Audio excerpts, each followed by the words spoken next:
one of the greatest blues musicians of all time, the Howlin' Wolf.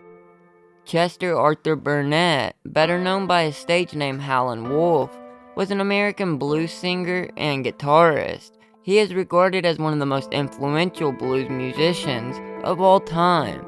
Over a 4-decade career, he recorded in genres such as blues, rhythm and blues, rock and roll, and psychedelic rock. He also helped bridge the gap between Delta blues and Chicago blues. Born into poverty in Mississippi as one of 6 children, he went through a rough childhood where his mother kicked him out of her house and he moved in with his great uncle, who was particularly abusive. He then ran away to his father's house, where he finally found a happy family, and in the early 1930s became a protege of the legendary Delta blues guitarist and singer Charlie Patton. Then he started a solo career in the Deep South, playing with other notable blues musicians of the era, and at the end of a decade had made a name for himself in the Mississippi Delta. After going through some legal issues and undergoing a particularly rough experience while serving in the Army, he moved to Chicago, Illinois as an adult and became successful.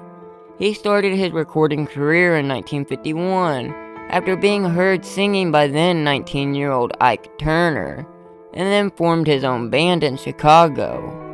5 of his songs managed to get on the Billboard National R&B charts, and he also released several albums in the 1960s and 1970s, as well as making several television performances.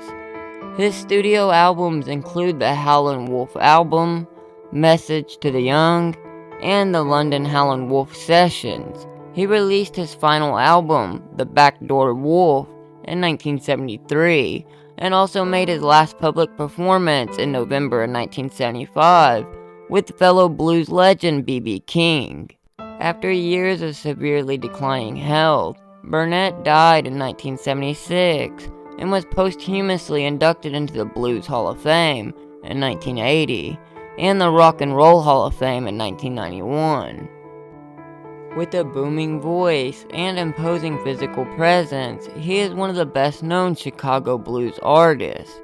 All music has described him as a primal, ferocious blues belter with a roster of classics rivaling anyone else, and a sandpaper growl of a voice that has been widely imitated. In 1999, 3 of his songs were listed by the Rock and Roll Hall of Fame in its 500 songs that shaped rock and roll. Then in 2011, Rolling Stones magazine ranked him number 54 on its list of the 100 greatest artists of all time.